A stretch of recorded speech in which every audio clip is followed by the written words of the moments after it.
I don't want to eat them ever again. Oh, do you think, so what will you eat instead?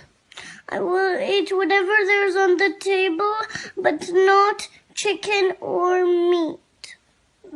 Why do you think you don't want to do that? Because they're animals and I like animals. So what will we do if we miss eating chicken and meat?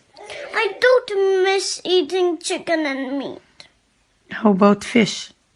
Fish? Yeah. Fish?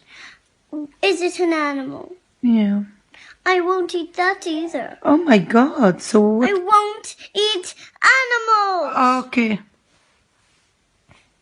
So what do you want to eat? What kind of food do you want to eat? Anything's on the table but not animals.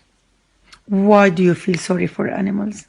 Because they're nice and